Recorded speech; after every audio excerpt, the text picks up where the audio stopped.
Hello, Let's Do Video viewers, and welcome to the show today. Look who we have here in our boardroom. Eric, thank you so much for being here. Just in case anyone I can't imagine in our industry doesn't know you, can you please introduce yourself? Thanks so much, David. My name is Eric Kraft. I'm the general manager of Enterprise Connect, which is what you see there in the background. And Enterprise Connect is the biggest conference and expo, independent conference and expo for the enterprise communications, collaboration, and now especially CX technology market here in North America. So I also take care of the No Jitter website, which is our daily news website that basically covers the same footprint of the industry and brings the same analysis and a lot of the same people on a daily basis. And I appreciate both of what you just mentioned. I'm a regular No Jitter reader and now a contributor, so I'm very happy to be part of the team now. And Enterprise Connect, I attend it every year. It's my favorite show. Partially because it's convenient. I live in Florida. I have family in Orlando, cousins in Orlando that I love to visit. I get to see them every year, but also because it's a great show. This is the show that really focuses on what we do here at Let's Do Video, business communications. Other shows, I feel like we have a corner of the trade show floor, and this is all about us. So I feel like this is our home, and I'm really looking forward to it this year. Well, thank you so much, David. And you're right. It's the show goes back 30 years. It used to be a show about PBXs when that was really what business communications meant, was picking up the phone.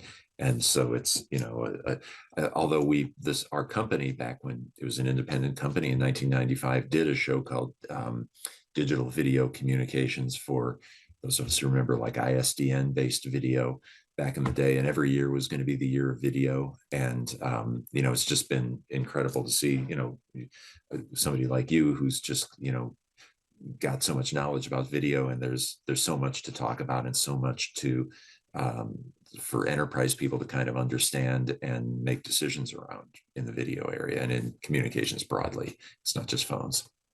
Yeah, it's yeah. I started. I thought of myself as a video evangelist. I was trying to help the world understand video is not just a novelty. It's not just something from science fiction. We could be using it, and it's really good. It makes us more predictive. But we were in a voice con kind of world. It was all about voice, and we were, even when it started to happen, we were afraid to say that it was happening because the year of video was 1965, 66 World's Fair, when Right. AT&T had that cool first video phone.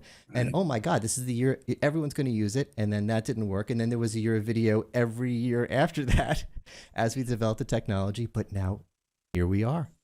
Totally. But I think, I mean, that's where, and like you've been such a visionary about, kind of seeing the, when it goes from being cool to being something that really is practical on a large scale. And it was really just those years in the run up to the pandemic where it was sort of, I think it was occurring to people that it was hitting that point. And then obviously the pandemic made it happen. But I think people were realizing it was going to happen. Yeah, the time, I mean, obviously the pandemic was horrible, but the one lucky thing was that video was actually ready before. If the pandemic hit and we said, oh no, we need video technology, start developing it, make it ready for prime time, it's not ready, it would have been a lot worse. But Teams, Zoom, WebEx, they were all like, yeah, we're here, we're ready to scale. Usage went up from whatever it was, 30 million minutes a day to 300 million minutes a day, and no one was saying I can't get into a call, I'm getting on a waiting list, the servers are crashing. They were good to go. So that really kind of helped things. Yeah, yeah. It really, the technology was just, it was made, again, unfortunately, it was made. It was just sort of made for a moment like that, and it was ready when the moment happened. No, it's funny, this conversation. I have some questions written, but this conversation is naturally just following the questions that I had. The first question I had is it's kind of almost too big a question, but you're just the perfect person to ask because you've been at every enterprise. You've been following. I've been following the industry, but you have been following it even longer and even closer. So you could spend hours talking about this, but how has the market changed in the years since the show first started? Well, in all those 30 years, I think again, part of it, obviously the technology has changed and the media have changed, that people use for communications.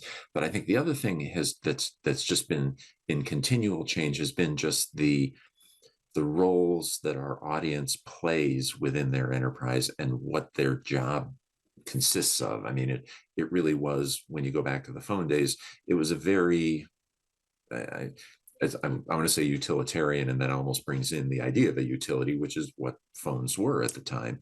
And it was very much about put the PBX in, put the phones on the desks, and basically your job is done. And in terms of understanding what people wanted, it could be as simple as the higher your title is, the more buttons you get on, hold buttons or dial buttons you get on your phone. And as when IP telephony came in, then it became, you really had to be a networking expert, and you really had to know how IP networking worked and how to make real-time traffic, work on an unmanaged network. And now you get to where it's, that people really are having to deal with this idea of employee experience, and this idea that it's not just about how does the technology work, it's about how does the person interface with the technology, and what tools kind of almost what capabilities within the tool are you making available to them, so that there's this sort of holistic, better experience that you're giving them and making available to them. And that's, I mean, so I think you've had to become more of a sort of Renaissance person to be in this business in IT, because you've got to, you do need at least a grounding in the technology, but there's so much more. I love that answer because, and I think that's part of why this whole thing works, why Enterprise Connect is such a good show, because that answer was all about the people. And I think a lot of people see industry as the technology. And I think a lot of people would have answered that question by saying, well, the dominant technology when we first started was PBXs. And when we first had video, we had, the video routers and companies like Video VIDYO and the Poly RMX. Just talking about products and technology. And then we got to HD. HD was a big thing for a while in interoperability. You were just talking about people and the roles and the way they work. And I think that's the way we're starting to see the industry now. And that's the way we need to see it. It used to be it's really about the technologies. Cisco comes up with something new. The analysts, we all say, hey, this is a good thing. And Cisco goes to the CTO and says, buy it. And the CTO says, everyone at the company, I bought this, we're all using it now. And that's the way the world worked. And then we got these, and then we got Slack, and people started to matter. And people said, this is the way I want to work. I like being on Slack with my team all day. Boss, you better give it to us or we'll go work somewhere else. And it's become a user leading industry as opposed to a user supporting industry. Absolutely. And yet it does circle back to the technology. We can't then, because like you mentioned, interoperability, and we had the progress this year with Cisco and Microsoft making their software and hardware interoperable. But that traces back to a real problem that people were having, as they came back to offices in 21, 22, 23, where their companies had put in these rooms, but they were, like every enterprise, there was diverse vendor systems everywhere, and the systems, it was taking people forever just to start a meeting, or trying to figure out how to use a system that wasn't the one that they were sort of more comfortable with or trained on. And and it really, there was a need for to understand why the technology wasn't letting people do what they felt they should be able to do, which is just go into the room and punch a few buttons and talk to people. Yeah, and that's still a big problem, by the way. Our Enterprise Connect isn't just a celebration of how wonderful we are. We've done a lot of wonderful things, a lot of celebrating, but there's still a lot to complain about, and there's a lot of problems. Here in my, executive boardroom, I spent $300,000 outfitting. The table alone was $50,000, and I want to get the best value out of this room. And it was easy before the pandemic because every seat was filled, and we had super productive meetings face to face. Now I have 2 or 3 people in it at a time, and everyone else is up on this screen. And I had a problem because we were a Zoom shop, so I got one of those Zoom meeting room kits, and I couldn't make Teams calls on it. And sometimes people want to call me on Teams, so I got another kit. I got multiple. You can't see them; they're behind the screen. But I got these multiple video bars. I got one for Cisco. I got one for. I got all of them. And here we can handle it less the video. But I think um, a lot of companies are having multiple video bars in their rooms still. They're not happy about it, and it's too much of an expense, and it's too much of a problem. Great step for Cisco because okay, now one of my bars does WebEx and Teams. It's one less bar, but interop is not a solved problem. Well, you're totally right, and interoperability. That's always a great easy applause line if you're in a session with vendors and you go like, "Why don't you guys interoperate?" And the audience usually applauds because that's it's always a problem if there's not interoperability, and it's the vendors are always got that tug of war between differentiation and users screaming for interoperability, and it's just one of those eternal problems. Yeah. Sometimes the vendors are proudly non-interoperable. One of my favorite Enterprise Connect moments, Rowan, when he gave great presentations, and he was showing us Spark, which was now is WebEx Chat, and he showed us, and it was a great time because he had someone random from the audience download it to their phone and call them, and then they were up on this monitor. It was very cool. Someone said, "We're all wanting interop. Is this another thing that's only going to talk to itself? We want interop." And he said, "What do you? Oh, it has universal interop. You can download it on your phone. You can download it on your desktop. It works on Apple phones. It works on Google phones. It interops with everything. Yeah, it can only talk to itself. That's the way it Well, is." and I remember, I want to say it was Rowan Trollope, who at the time was working for Cisco, later CEO of Five9, using the phrase, ease of use is the new interoperability, meaning it's okay to have multiple apps because it's just so easy to switch between them. But I think that that may be true in some contexts, but not everywhere.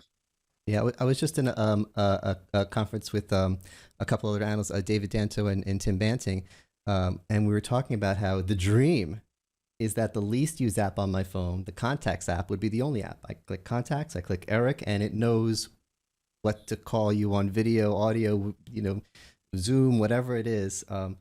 But for now, when I want to talk to someone, I have to think, how do I want to talk to them? Exactly. Yeah. So, what are you personally looking forward to? Looking up to the show coming up in February, or is it March or Well, February? it's March, week of March 25th, and what I think you can see behind me. What I'm looking forward to is what you can see there on the screen behind you. Learn from your enterprise peers. We're very fortunate this year to have just an incredible cadre of enterprise-based speakers who are going to lead about, I think, 15, 18 of our sessions. We've got 24 speakers there with a few more to add.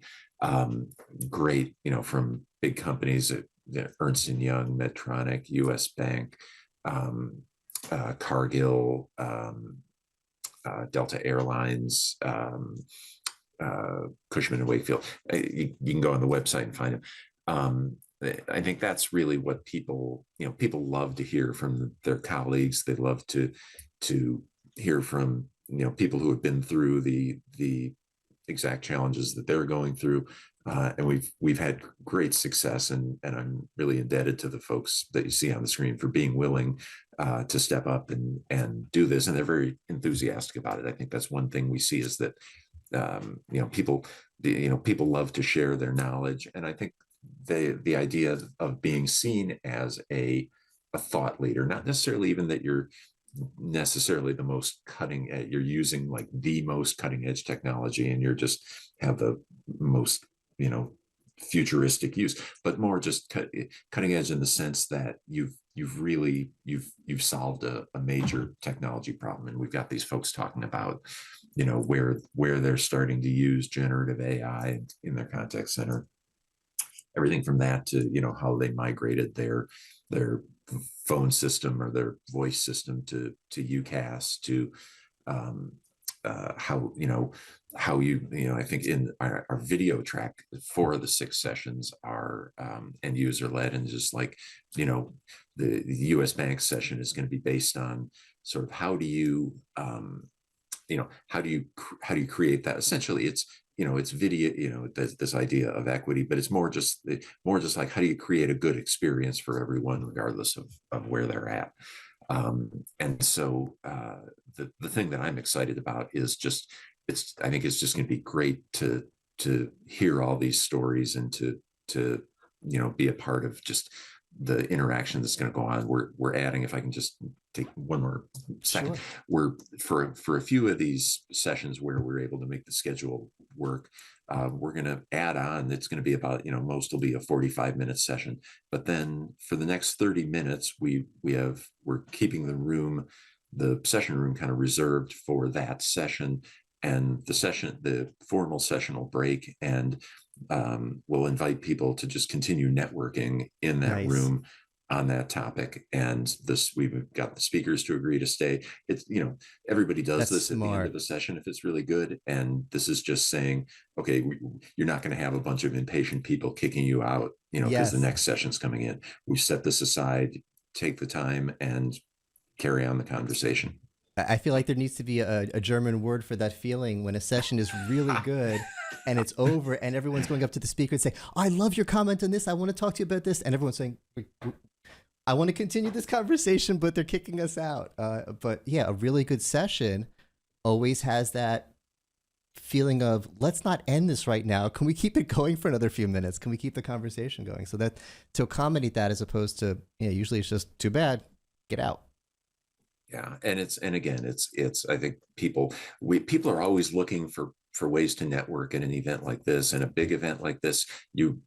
It's not always that easy to find your tribe or your people. If you're on the show floor, or you're at some other reception, maybe you're kind of looking at badges, or you're trying to figure out it's nice to meet anybody, but it's always enriching if you meet someone with a common interest. So obviously you have common interests with these people. You all came to the same session and are interested in presumably in that topic, and have things to say about it. Yeah, I mean, social awkwardness is a thing, and seeing someone across the hall that shares interest is one thing. But hi, you've been staring at my face. I've been sitting in your session for the last half an hour. We're interested in the same stuff. Can we talk? That's an easy icebreaker.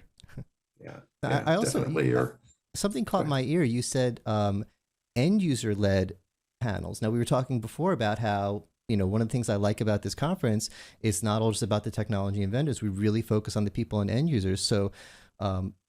Tell me more about. It sounds like you have some sort of initiative to bring more end users into the sessions. Yeah, definitely. So end use. I mean, the terminology is a little inexact. Not so much end users in the sense of somebody from the business who's using the technology, but more the people with the IT folks, people who would be in the audience also being up on stage and presenting. Again, the sort of the peers of the people who are coming to the event. Although it's there are some sessions excuse me, some sessions where I think there's going to be some discussion around specifically how do you kind of work this for end users. um, but as I say, we've got a range of folks, most of them, at the strategic decision-making level, people who've been through big migrations, big, planning for the next thing in AI or something. So That's invaluable it's to exciting. an analyst like me. I usually listen to myself talking, and talking to the end users, and I talk with the end users, but I don't have an opportunity usually just to sit down and listen like that. So that's going to be, it doesn't have to be the person in the trench who's in the technology. It could be their boss, the CTO. That's just as valuable as opposed to just, I mean, get a lot of great information about the vendors, but at the end of the day, some of them might want us to be interested in their products. Um, Yeah, totally. And there will still obviously be all types of sessions, and we're also debuting some half-day training, which we haven't done before, where we've got some experts. One's Tom Arbuthnot, who's Sounds good. my team's MVP, is doing some teams training. We've got Brad Cleveland, who's kind of the expert on how contact centers run, to kind of for people, I think in the, in the technology community who understand, is that, as I think everybody is saying in that contact center space, when you're deciding, making decisions about AI or the cloud or whatever, there's got to be, it can't just be IT talking to itself, or you've got to have this kind of multidisciplinary cross-functional group, coming together to understand how to make CX work. And then Especially in the we do have CX a space, session. because there's so much happening there right now. It's really hard to even cover and follow. I think we kind of understand video, but CX is developing. It is changing. The vendors are coming out with new stuff every day. So yeah, it's great that you're embracing that as part of our world. Because I could see you saying, well, that's sort of a different thing, but no, it's the same technology. It's part of business communications, how business communicate with their customers, and it's just such an exciting part of our industry right now. It is, and it's the way that it's the avenue that AI is really coming in first to our industry. I mean, I guess like Microsoft Copilot, you're getting that stuff pretty quick, but AI has actually been coming into the contact center for a few years. Yeah. Conversational AI, and obviously generative changes a lot, but Zoom's we first AI was it's Zoom AI for sales, like 3 years ago already. really. Yeah. I don't think I even knew that. That's interesting. And it always, and that's it. Things like sales or contact center, it comes in first because that's where you can prove an ROI, and you can say, if we spend the money on the technology, we're going to reduce the average handle time, or we're going to make, our salespeople will be able to make X number more sales calls a week or whatever. It's, Microsoft is starting to put out, like for Copilot, I've seen some of their information they've put out on the efficiencies that their Copilot trial customers have seen. And I think that's always in that sort of productivity area, that's always been a tougher case to make. And I think that's why Microsoft is kind of getting a jump on that, and really just kind of right out of the gates trying to make that case. But in something like the contact center, it's just, that's just how it always works. Yeah, a lot of times our productivity gains are kind of soft and hard to measure, but for this kind of stuff, we're having statistics. Yeah. I'm sure Zoom has some stuff as well, but people are using the AI. Just the meeting summaries alone are saving people so much time. Now, AI. Let me see. Let's bring up our keynote speakers. So recently, I attended the Zoom and Cisco events in person and saw these speakers, and the Microsoft and RingCentral events virtually and saw these speakers. And they talked about AI a lot, to the point that I'm thinking maybe Let's Do Video might become Let's Do AI. Is Enterprise Connect going to be AI Connect? I mean, wow. And this is a question people have been asking recently. Is this telepresence? Is this another hype trend? Is this, 4K resolution, or is this the biggest thing that ever happened that's changing our world? Like Bill Gates was saying, this is bigger than Windows. I think he said something like that.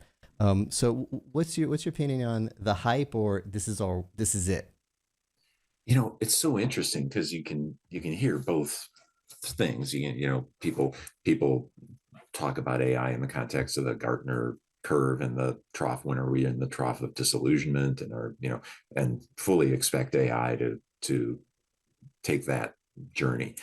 And there's other people who really, and when you look at AI in the broader context, it's clearly captured a lot of imaginations, beyond just our industry. It's clearly, it's hitting. And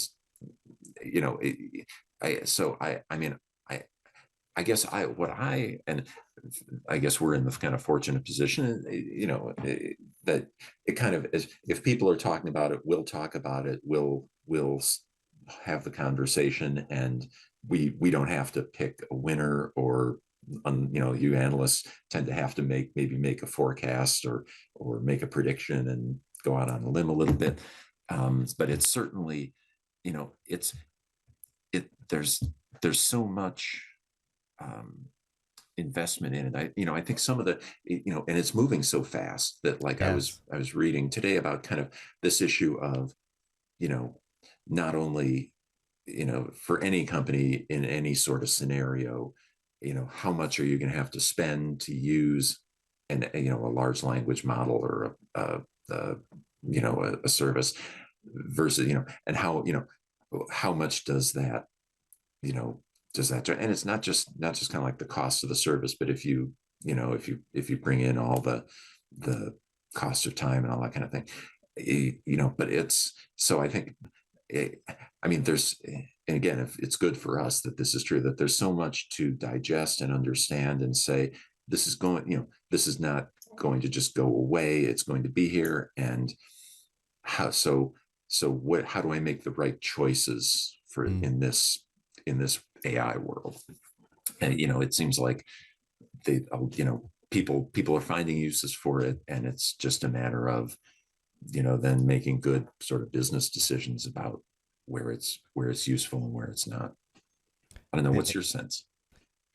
I think it's big. I think it's huge. It's just something about um, it's something about talking to a computer that passes the Turing test. Talking to a computer that feels like I'm talking to a person. I've had meeting summaries for years. We've had transcriptions in meeting summaries, and they said, the 3 bullet points are this and that, and I never was impressed by them. But using the new meeting summaries, I'm like, oh, I can't imagine not having this on. After just a few meetings with it, I'm like, oh, that's right. I totally forgot that I promised I was going to follow up on that. And now at the end of this meeting summary, it says, David, follow up on this. And it's in natural language. It's a complete game changer.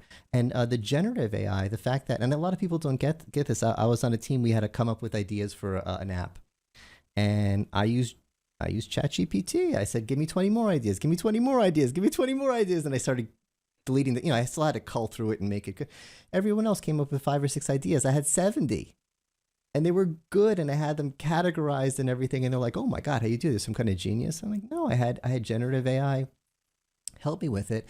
And some people on the team didn't get it. It's like, so is there a link for each one of these? I'm like, no. The AI made up the idea. And like, no, computers can't do that. It's a search engine. And it's not a search engine. It thinks. It thought of these, and it's such a big change that they did, like, some of them didn't believe me.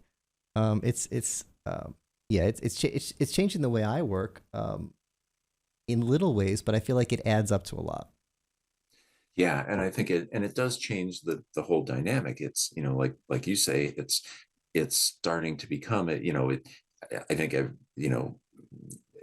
everybody would be kind of good with the idea of, like, so you don't have to appoint somebody to take notes in a meeting. You don't have to have that person who's sort of unofficially not just even the note taker, but also the sort of meta brain of the meeting who sort of takes that role that now the AI can take. And there is our sort of almost human to machine communication where you can just sort of say, oh, not I make up a name of your AI system. AI, take a note of that, or AI send out a reminder next to, you can be very specific and spontaneous about it. You don't have to write it down or type it in and then remember to put it into some other system and, send out the invite or whatever. It can, I think everybody in Microsoft, certainly chief among them, talks about it. They talk about it eliminating the drudgery aspect of work. Yeah. and taking all those tasks away from you, and that in itself is like you say, it's huge. It makes people's lives a lot easier. Yeah, the fact that you said you wanted to give it a name is kind of the difference. I mean, Alexa has a name, but Alexa doesn't feel like a person. Alexa is a prompt that gives me a search and plays my songs. This feels like I want to give it a name. It feels like a person, and that's a big deal. Some of the stuff at WebEx1, the Cisco event, really really clicked with me. It wasn't just summarizing the meetings and stuff. It was some of the stuff they had in the CC. It looks at your body language, and if you're starting to lean over and slump, it might say you're looking to, and the tone of your voice. If your voice is starting to sound stressed, because no one has it worse than contact center agents. They're just getting beat on all day. It'll say we've measured, whatever the robot says, I've measured, your stress level looks bad. Take a 5-minute break. That feels like having a personal assistant that cares about you. That's not just, here is your meeting summary. You have a 2 o'clock Totally. meeting. Do not be late. That's having a friend. You're right, and it's like with friends, it's important to like know them pretty well, and because this leads us to the inevitable discussion of like responsible AI, and that AI is when it's interpreting people's actions or tones of voice, it's not it's not some perfect thing that came down from the sky. It was trained on either people's assumptions or it was trained on content from humans who have their own It biases, could and be so wrong. it's I think that's something I think everybody is talking about, and rightly so. It's like when it says if it's calling somebody out or misinterpreting uh their mannerisms based on some factors that it shouldn't be using. That's something that I think I think most people are thinking about and realizing we've got to be vigilant about. Yeah, it could make mistakes. Based on its training. I know this is completely related, but I it makes me think of the kind of mistaking someone's body language, mistaking someone's state of mind. I have a guitar stream I play on Twitch, and all my viewers are kids because everyone on Twitch is in 20. And I was streaming one night. I had my glasses off, and they were all saying, "You look so tired. You look so tired." I'm like, I'm old. I just have wrinkles and bags. I'm not tired. This is what an old person looks like. But if the AI was trained on that, the AI would be saying, David, go to sleep. Like, no, you Well, got it. I'm first of all, I'm impressed that you're not as old as me, but you're old and you can draw a young audience. That's impressive. or I'm immature.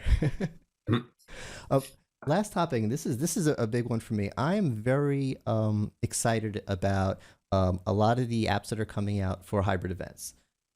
Zoom has their homegrown one, which I think is very, very good. And Cisco has one that they've purchased and they're integrating to WebEx, which I got to experience at WebEx One, which I was also very impressed with. And some people are concerned, well, if these things are too good, it's going to be hard to get people to travel. I'm not concerned about that because I think something like this experience is great for watching us. This nice lady, she's doing her job and watching our podcast, but I'm not good. This doesn't substitute for Enterprise Connect for me because for me it's mostly about the exhibit floor. Now, I will say a lot of other shows, the sessions, they're a chance to let your feet rest. I'm going to sit in this session and rest my feet and then go back to the exhibit floor.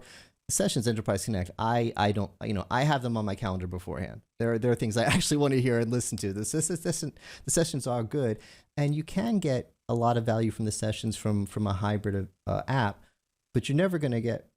They're trying to do virtual booths. Virtual booths just don't work. I want them to work for accessibility. Some people can't travel to the show, but they just don't work. So what do you see as the future of hybrid events? Are we gonna, have you played with the Zoom or Cisco apps?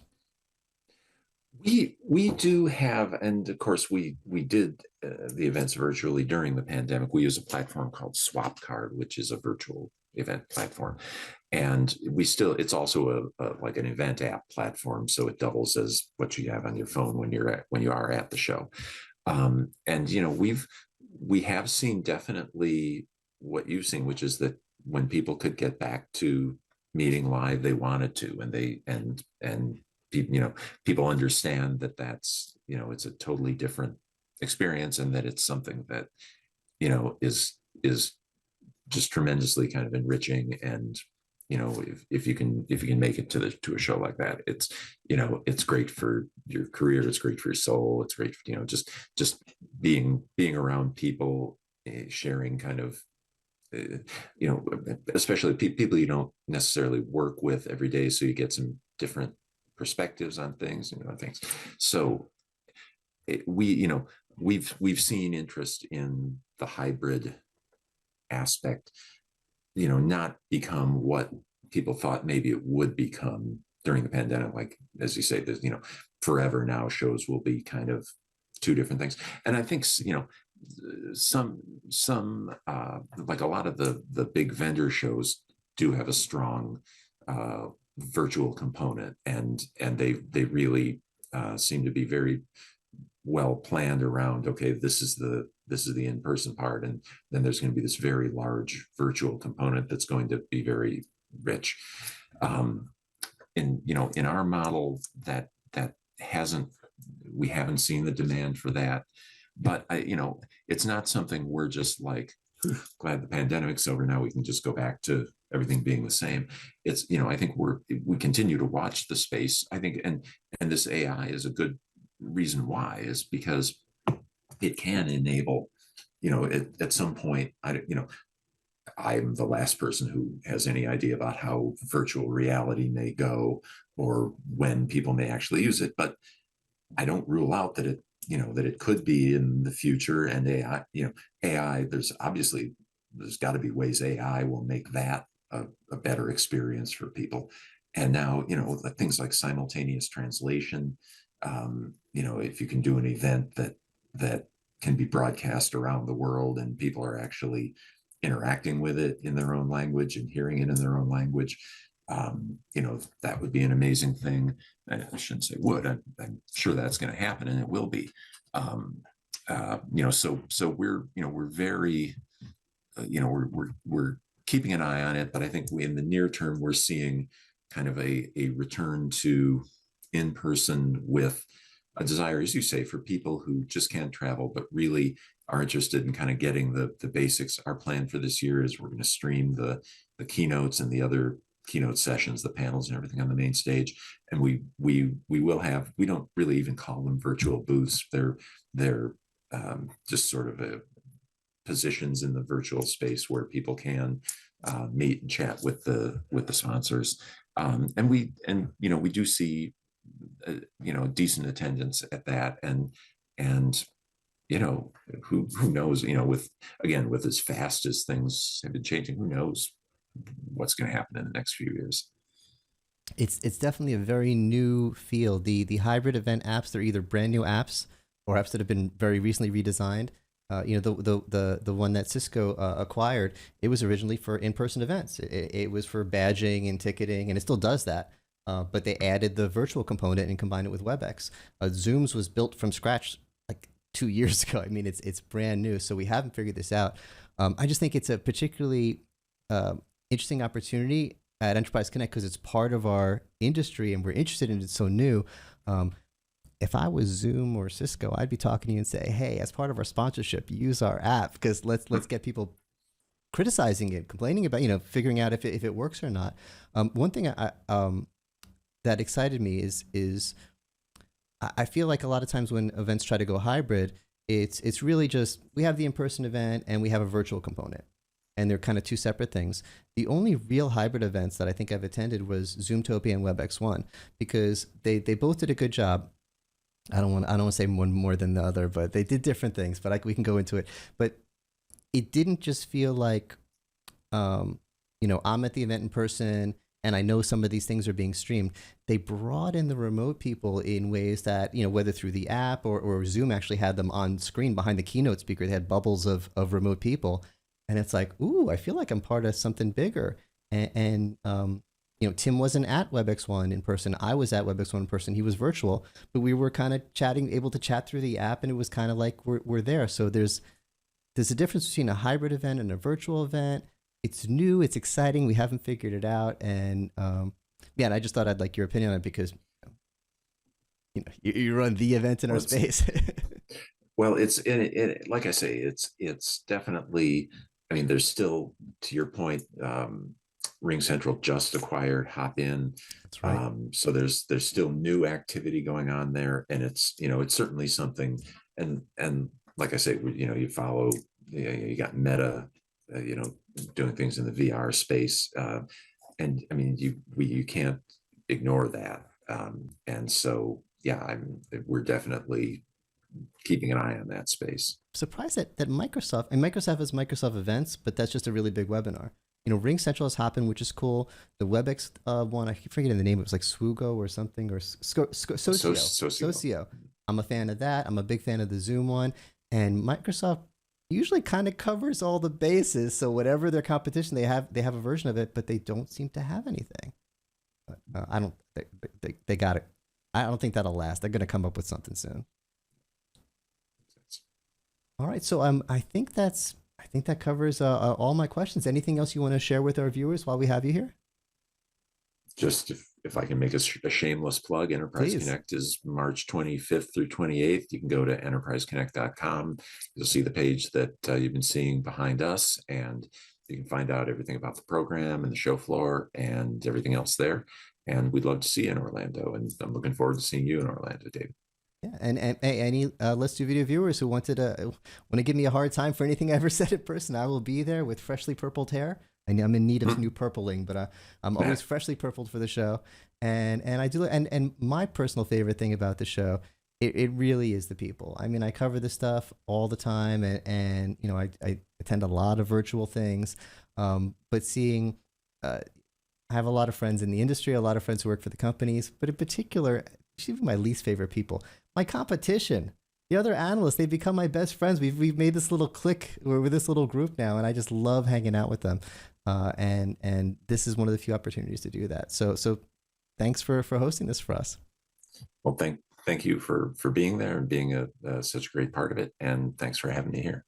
Thanks, and thanks everyone for watching. Take care.